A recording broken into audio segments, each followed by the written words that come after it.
Hello बच्चों।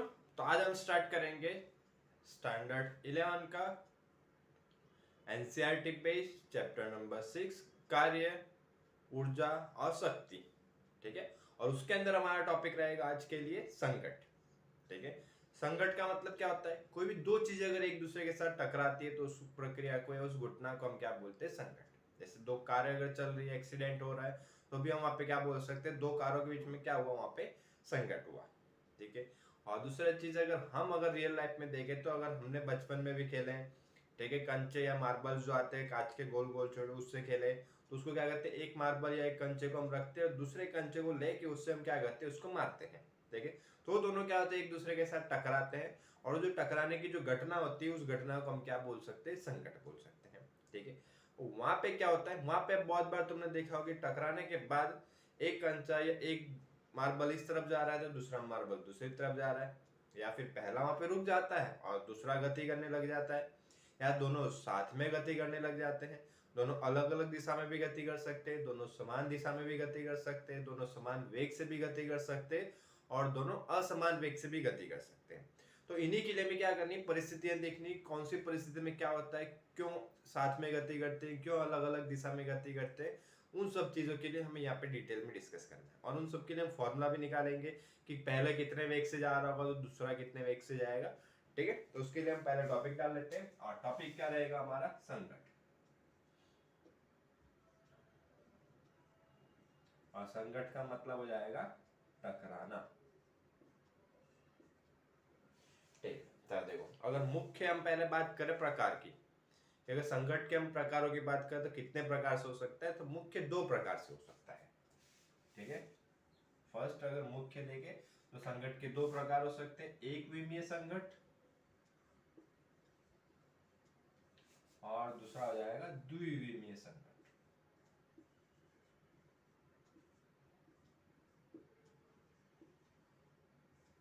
ठीक है। अब देखो यहाँ पे विमीय मतलब होता है दिशा के लिए भी बोल सकते हो तुम, यहां से एक याद रख सकते हो, एक दिशा, और द्वि मतलब दो, तो दो द्विविमीय मतलब दो दिशा के लिए। ठीक है। अब उसके लिए अगर हम देखें, जैसे मान लो कि यहाँ पे हमने क्या किया, एक बॉल रखा हुआ है, इसको हम बोल देते हैं बॉल नंबर 2। ठीक है। और एक बॉल मान लेते हैं कि हमने रखा हुआ है यहाँ पे, तो इसको मैं बता रहा हूँ रेड कलर से, इसको बोल देते हैं 1। ठीक है। अभी दोनों मान लेते हैं कि स्थिर है। ठीक है। फिर हम क्या करें, जैसे मान लें कि पहले बॉल को अगर हम इस दिशा में गति कर रहा है, इस दूसरे बॉल को हमने रखा और पहले बॉल को हमने हाथ में पकड़ के उसको क्या कर रहे हैं? मार रहे हैं। ठीक है। तो पहला बॉल जाके क्या करेगा? इससे टकराएगा। और अब यहाँ पे देखो, टकराने तक तो दोनों एक ही दिशा में एक ही समतल पे है, लेकिन टकराने के बाद क्या हो सकता है कि मान लेते हैं कि टकराने के बाद पहला बॉल गया इधर, इस दिशा में गति कर रहा है, और टकराने के बाद दूसरा बॉल जा रहा है वो इस दिशा में गति कर रहा है। ठीक है। तो दोनों की दिशाएं क्या हो गई? अलग अलग हो गई। तो इस प्रकार जो होता है संकट के पश्चात या संकट के टकराने के बाद अगर दोनों की दिशाएं अलग अलग होती है तो इस प्रकार के संकट को हम बोलते हैं द्विविमीय संकट। ठीक है। और इसी में अगर एक विमीय संकट की बात करें तो अगर टकराने के बाद दोनों अगर मान लेते हैं इस प्रकार से गति करें कि पहला बॉल भी इसी दिशा में गति कर रहा है और दूसरा बॉल भी इसी दिशा में गति कर रहा हो, दोनों एक दिशा में अगर गति कर रहे हो तो उसको हम बोलेंगे एक विमीय संकट। ठीक है। तो इसमें से एक शॉर्ट में याद रख सकते हो, टकराने के पश्चात दोनों पदार्थ एक ही दिशा में गति कर रहे हैं तो उसको हम बोलेंगे एक विमीय संकट, और टकराने के बाद अगर दोनों अलग अलग दिशा में गति करते हैं तो उनको हम बोलेंगे द्विविमीय संकट। ओके। ठीक है। तो इतना एक बार आप नोट डाउन कर सकते हो, स्क्रीनशॉट ले लो इसका।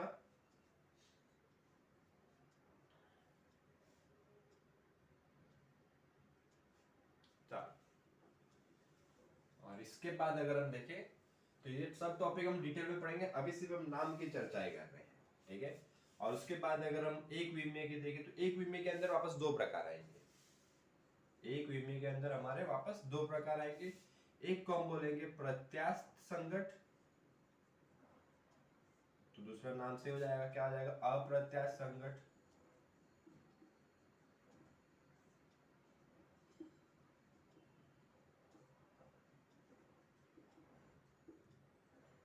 ठीक है। पहला हो जाएगा प्रत्यास्थ संकट और दूसरा हो जाएगा हमारा अप्रत्यास्थ संकट। अब देखो इन दोनों में क्या अंतर है वही बताए थे। जैसे मान लो अभी हमने बोला था कि दो पदार्थ थे, दो अलग अलग वेग से गति कर रहे थे, पहला गति कर रहा था, दूसरा स्थिर था। तो उसके लिए क्या कंडीशन लेनी है कि टकराने के पहले की दोनों की गतिज ऊर्जा, मींस पहले पदार्थ की गति ऊर्जा प्लस दूसरे पदार्थ की गति ऊर्जा, दोनों पदार्थों की प्रारंभ की गतिज ऊर्जा का योग, दोनों पदार्थों की प्रारंभिक गतिज ऊर्जाओं का योग टकराने के बाद या टकराने के पश्चात दोनों पदार्थों के गतिज ऊर्जाओं का योग दोनों समान हो। इस प्रारंभिक गतिज ऊर्जा यहाँ पे लिख देते हैं, प्रारंभिक गतिज ऊर्जा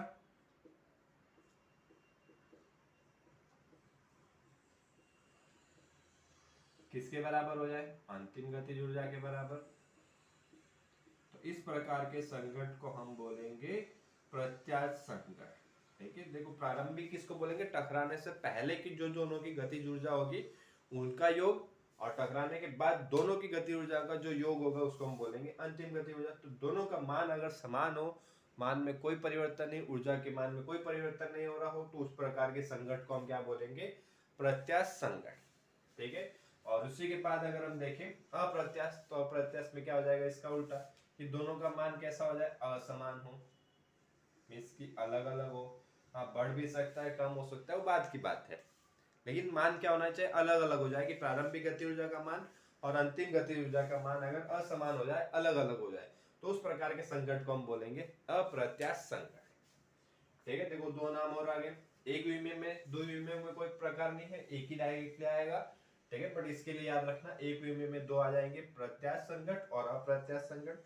और अप्रत्यास्थ संघट के अंदर हम बात करें तो उसका एक प्रकार और होता है अप्रत्यास्थ संघट का, क्या होता है, संपूर्ण अप्रत्यास्थ संघट।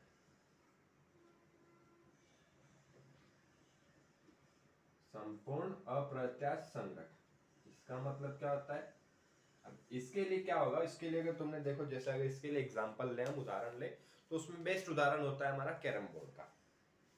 कैरम बोर्ड खेला हुआ है सबने बचपन में, अभी भी खेलते होंगे। ठीक है, देखो तो उसके अंदर क्या होता है, कैरम बोर्ड होता है, चार होल होते हैं कॉर्नर पे, और उसमें हम क्या करते हैं, एक स्ट्राइकर होता है जिससे हम मार के दूसरे जो कुकीज होते हैं उनको क्या करते हैं, हम अंदर गिराते हैं होल के अंदर।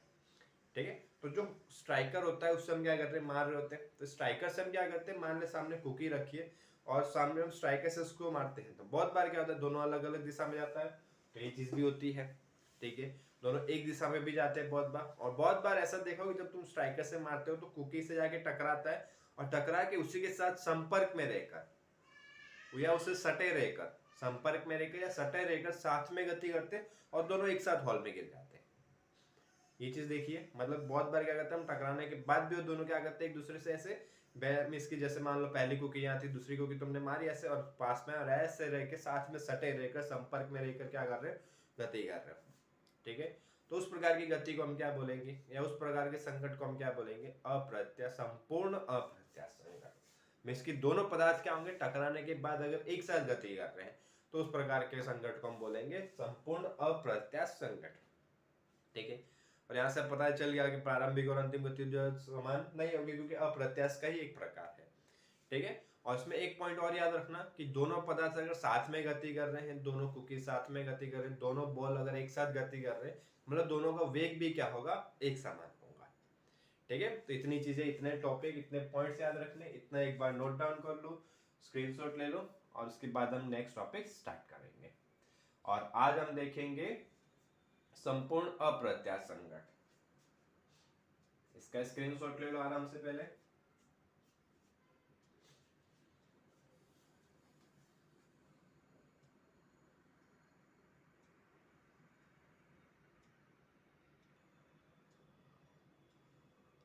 ठीक है, स्क्रीनशॉट ले लिया तो स्टार्ट करेंगे, और हम स्टार्ट करेंगे एक विमीय, और एक विमीय के अंदर हम कौन सा स्टार्ट करेंगे, संपूर्ण अप्रत्यास्थ संकट।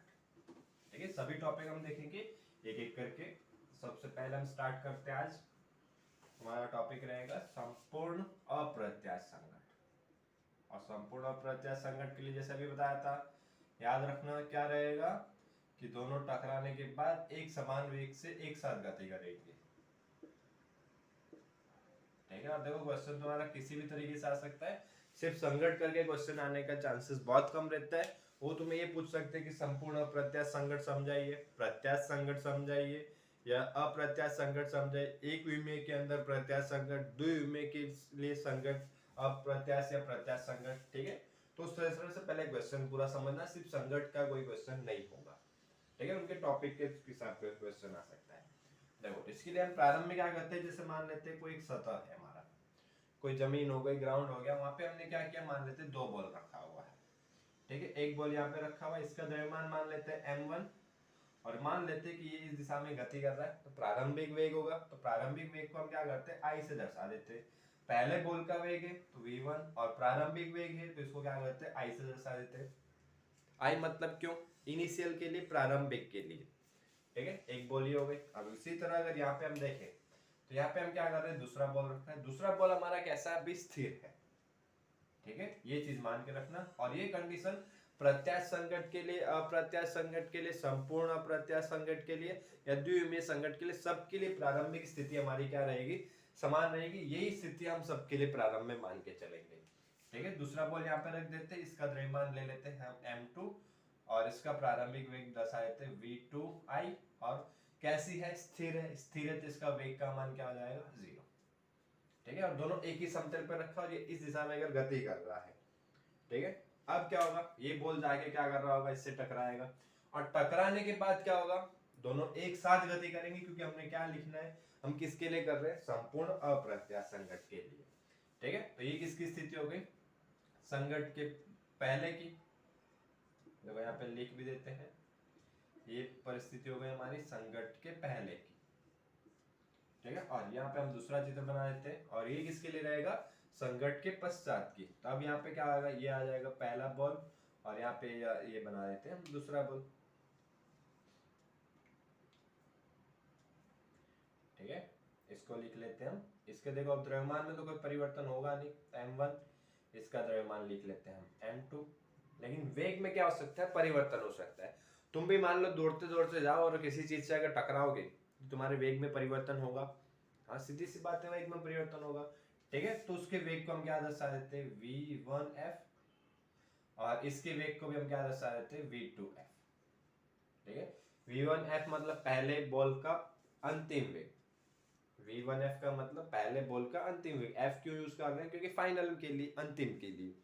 ठीक है, और दूसरा आ जाएगा v2f, दूसरे बॉल का अंतिम। ठीक है, और अब दोनों क्या कर रहे होंगे, एक साथ इस दिशा में गति कर रहे होंगे। अब देखो यहाँ पे एक चीज मैं और बता रहा हूँ, अब दोनों एक साथ गति कर रहे होंगे तो दोनों का वेग क्या होगा, समान होगा। ये चीज मैंने पहले ही बताई थी। तब वेग समान होगा तो दोनों को अलग अलग दर्शाने की यहाँ पे जरूरत पड़ेगी नहीं। तो यहाँ पे v1f और v2f हमें लिखने की जरूरत है नहीं है, क्योंकि दोनों का वेग समान है, तो vf लिख लो, बस बहुत है। ठीक है, और ये परिस्थिति हो गई हमारी संकट के पश्चात, या बोल सकते हो संकट के बाद की स्थिति। ठीक है, और देखो अब यहाँ पे एक चीज हो रही, कोई भी चीज अगर टकरा रही है तो उनकी गति ऊर्जा तो समान होगी नहीं, क्योंकि हमने किसके लिए लिख रहे हैं, अप्रत्याश के लिए। ठीक है, तो गति ऊर्जा समान होगी नहीं, तो हमें क्या करना है, गति ऊर्जा निकालने की, गति ऊर्जा में कितनी कमी होगी या कितने परिवर्तन होगा। ठीक है, तो अब हमारे लिए देखो क्वेश्चन यहाँ पे बनेगा, या टॉपिक ये बनेगा कि हमें क्या निकालना है, गति ऊर्जा में कितना परिवर्तन। जैसे मान लेते हैं दोनों का प्रारंभिक गति ऊर्जा का मान है, दोनों के प्रारंभिक, दोनों का योग, गति ऊर्जाओं का योग होता है, मान लेते हैं 10 जूल। ठीक है, और टकराने के पश्चात दोनों के गति ऊर्जाओं का योग होता है, मान लेते हैं 6 जूल। तो गति ऊर्जा में कितनी कमी हुई, कमेंट करके बताओ फटाफट। सभी को कमेंट करना है कि प्रारंभिक गति ऊर्जा थी 10 जूल और अब गति ऊर्जा है 6 जूल।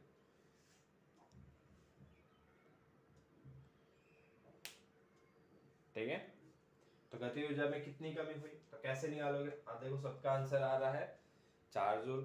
ठीक है, तो कैसे पता चला, 10 जूल माइनस 6 जूल। ठीक है, तो 10 में से 6 निकाल दिया तो क्या आंसर आया, 4 जूल। क्या हुई, 4 जूल की कमी हुई। ठीक है, और इसके लिए देखिए,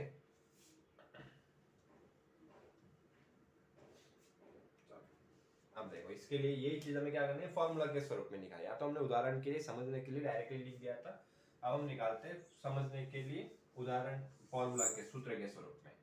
ठीक है, तो उसके लिए देखो यहाँ पे क्या करेंगे, हम एक चीज लेते हैं, पहले लेंगे संवेग संरक्षण का नियम।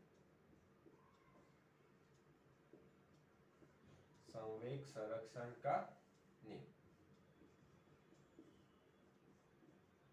देखो संवेग संरक्षण का नियम में हमने क्या पढ़ा था कि कोई भी पदार्थों का प्रारंभिक वेग प्रारंभिक संवेग और अंतिम संवेग अगर समान हो, प्रारंभिक संवेग और अंतिम संवेग अगर समान हो तो उसको हम क्या बोलते हैं, संवेग संरक्षण का नियम। और संवेग के लिए हम क्या होता है, संवेग को हम दर्शाते हैं P से, और P के लिए सूत्र होता है mv।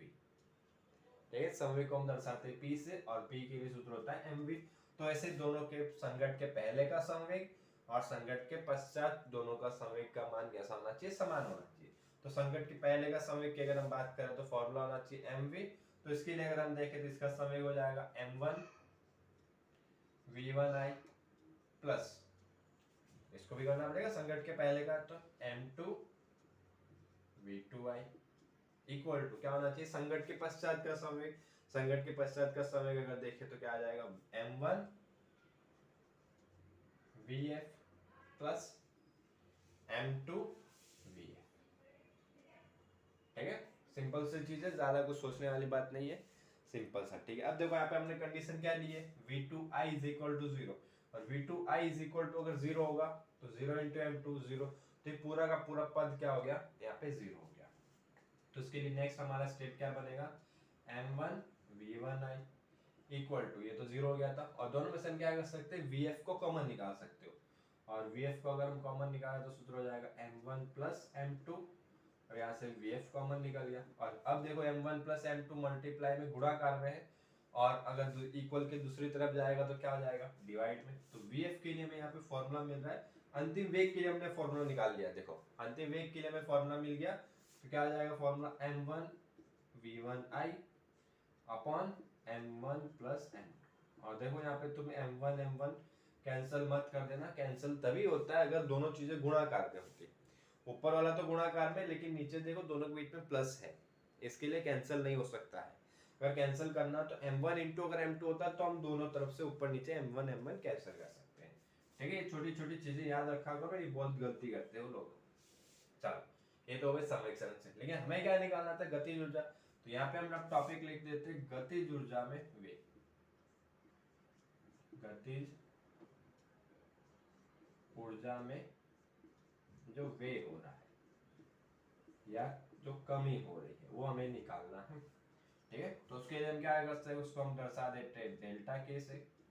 डेल्टा से क्या मतलब होता है, अंतर के लिए भी बोल सकते हो, कमी के लिए भी, वृद्धि के लिए, सबकी चीजों के लिए, अंतर के लिए यूज कर सकते हो।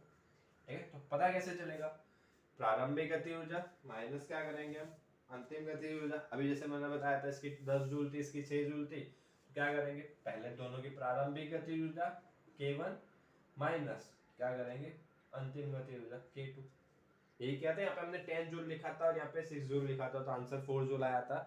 ठीक है, तो उसी तरीके से k1 माइनस k2, k1 के लिए अगर फॉर्मूला लिखे तो k1 भी दोनों की गति ऊर्जा, और k2 मतलब दोनों की गति ऊर्जा टकराने के पश्चात की। k1 के लिए अगर हम फॉर्मूला देखें तो क्या रहेगा, हाफ mv²। तो दोनों के लिए अगर हम लिख रहे हो तो पहले के लिए लिख देते हैं half m1 v1i² plus half m2 v2i²। ये हो गई k1 के लिए, माइनस अब अगर k2 के लिए लिखना हो तो k2 के लिए सूत्र क्या आ जाएगा, ये वाला half m1 vf² plus half m2 vf²। ठीक है, इतनी चीज क्लियर सबको।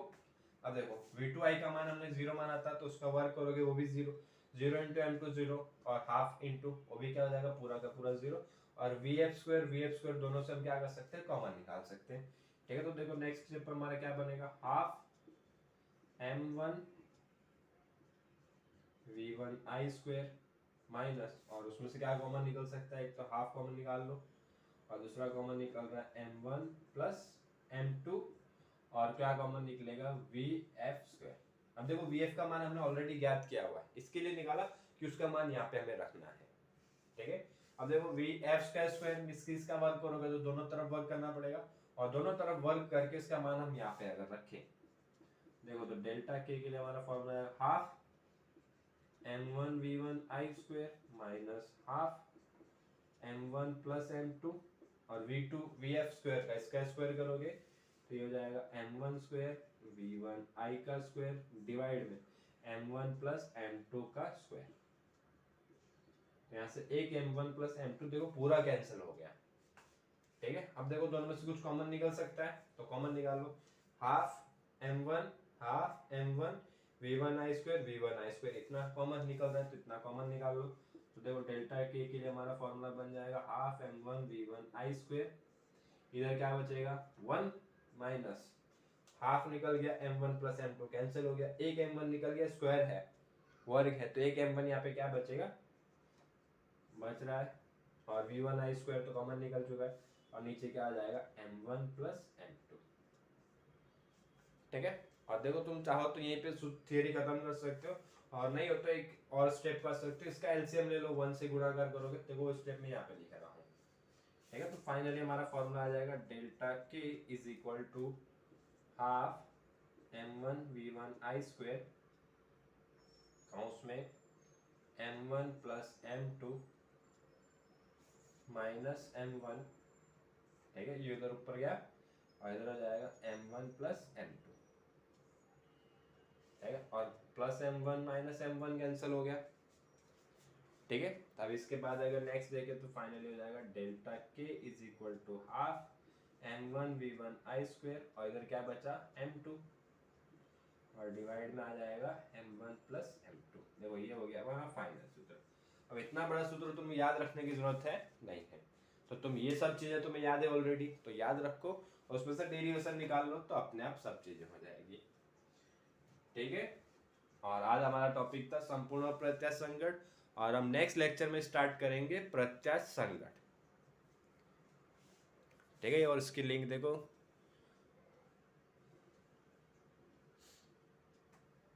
इसका स्क्रीनशॉट ले लो आराम से,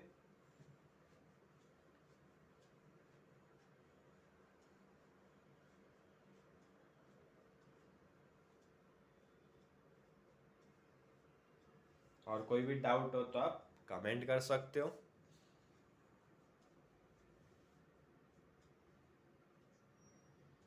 ठीक है। जिन्होंने अभी तक चैनल सब्सक्राइब नहीं किया तो चैनल को सब्सक्राइब, जो रेड कलर का सब्सक्राइब बटन दिख रहा है वहाँ पे क्लिक, उस पर क्लिक कर दे।